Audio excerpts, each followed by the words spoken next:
Jadi bukan kita sebagai kelinci percobaan. Ada pemahaman yang mungkin awam gitu ya, terkait dengan uji klinis dari vaksin dari Cina, ya ini vaksin Sinovac ya Pak ya? Ya, Nah, vaksin Pak, Sinovac. akan ada uji klinis yang melibatkan sejumlah relawan untuk diuji coba. Ada ada sudut pandang yang mengatakan mengapa kita dijadikan dalam tanda kutip kelinci percobaan dari vaksin yang diuji klinis, yakni vaksin dari Cina tersebut gitu. Apakah memang harus diuji klinis langsung di negara yang memang memerlukan vaksin itu, atau memang tidak bisakah kita menunggu bahwa memang vaksin ini sudah aman digunakan baru beneran kita gunakan sendiri di Indonesia?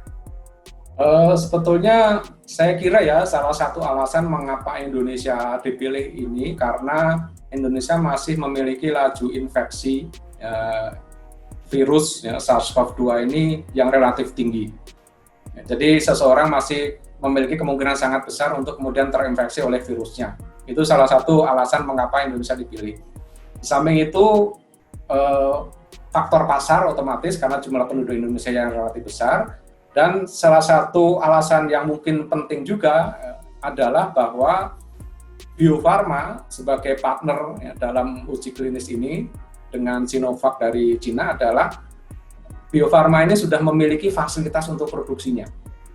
Ya, karena ini vaksinnya adalah vaksin yang berupa virus yang diinaktifkan, dan selama ini Bio Farma sudah memproduksi juga vaksin, misalnya vaksin Violio yang sudah dilemahkan. Jadi cara produksinya ini dan teknologinya sudah dikuasai oleh Bio Farma. Itu salah satu alasan mengapa kemudian pemerintah Indonesia dalam hal ini juga diwakili oleh Bio Farma memilih vaksin dari Cina ini, dari Sinovac ini sebagai salah satu vaksin yang akan diuji coba di Indonesia. Ya, jadi dasar pemilihannya memang saya pikir cukup tepat. Jadi bukan kita sebagai kelinci percobaan karena di Cina sendiri saya kira untuk uji klinis tahap 3 ini agak susah karena laju infeksi mereka kan sudah sangat rendah. Karena itu dipilih negara-negara yang memang laju infeksinya masih relatif tinggi.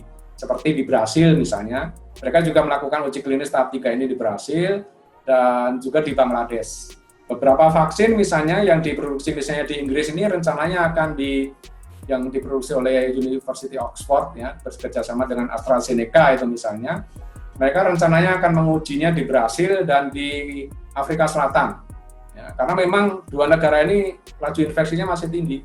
Dan beberapa vaksin yang dikembangkan di Amerika Serikat misalnya akan diuji cobakan juga sendiri di Amerika Serikat. Karena kebetulan di Amerika Serikat laju infeksinya juga masih tinggi.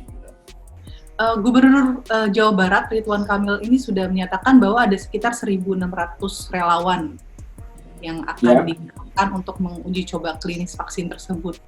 Apa syarat-syarat relawan yang dianggap bisa untuk menjadi uji coba vaksin tersebut? Apa saja? Ada beberapa kriteria, salah satu yang jelas adalah bahwa relawan tersebut belum pernah terjangkit oleh virusnya. Nanti akan ada pengujian yang memastikan bahwa mereka belum terjangkit oleh virusnya, misalnya dengan swab dan juga dengan rapid test, ya, dengan pengujian apakah di dalam darahnya sudah ada antibodi atau belum. Itu salah satu syarat utama yang harus dilakukan. Yang kedua, misalnya dapat juga bahwa yang bersangkutan kemudian sehat, ya, tidak memiliki sejarah alergi misalnya terhadap vaksinasi dalam bentuk virus yang dilemahkan, dan juga beberapa persyaratan medis lainnya yang saya kira nanti dokter yang melakukan uji klinisnya lah yang akan menentukan. Ini salah satu alasan mengapa kemudian dipilih Bandung, ya, karena memang pertama produksinya nantinya rencananya akan di Bio Farma, dan saat ini Bio Farma bekerjasama dengan Fakultas Kedokteran dari Universitas Padjadjaran, sehingga otomatis mereka yang akan berada di sekitar Bandung lah yang layak sebagai relawan untuk uji klinis tahap 3 ini. Ini hanya masalah kemudian kemudahan ya ketika seseorang dimonitor ya selama uji klinis ini kan mereka akan selalu dimonitor ya dari sisi kesehatan mereka, mungkin juga ada keluhan-keluhan terkait efek samping dari vaksinnya itu sendiri, kemudian nanti juga ada pemeriksaan darah untuk memeriksa ada tidaknya antibodi yang menetralisir atau respon kekebalan lain misalnya. Jadi faktor kedekatan dengan tempat ujinya menjadi sangat penting dalam hal ini. Pak, apakah artinya nanti vaksin ini juga bisa digunakan kepada orang yang telah dinyatakan sembuh dari virus corona atau gimana? Sebetulnya konteks sembuh ini harus ditelaah lebih lanjut ya. Artinya apakah ketika seseorang sembuh ini dia kemudian masih memiliki itu tadi antibodi yang menetralisir virusnya. Tapi rata-rata tidak layak lagi ketika seseorang sudah sembuh untuk divaksin lagi, terutama dengan vaksin, saya ingin menyebutnya vaksin primer ya. Mungkin ada bagusnya seandainya kemudian yang bersangkutan divaksinasi dengan booster.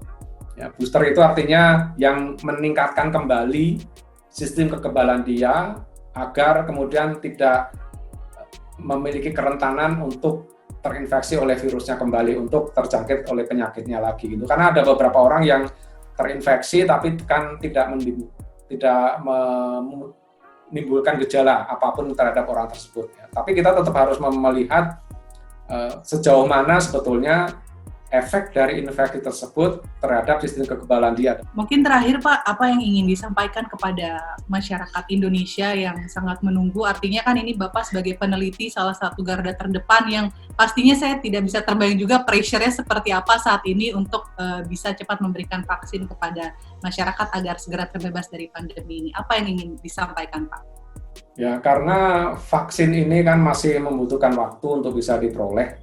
Dan kita juga tidak tahu persis hasil dari uji klinis tahap 3 yang saat ini sedang dilakukan oleh Bio Farma bekerjasama dengan Universitas Padjadjaran. Kita sama sekali belum tahu, kita masih harus menunggu hasil tersebut.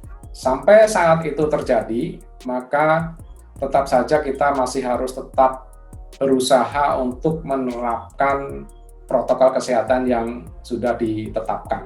Karena itu garda terdepan untuk mencegah seseorang terinfeksi oleh virusnya. Kita tidak bisa bergembira terlebih dahulu hanya karena kemudian vaksinnya kemungkinan besar akan segera muncul misalnya, atau kemudian kita lengah dan mengabaikan protokol kesehatan.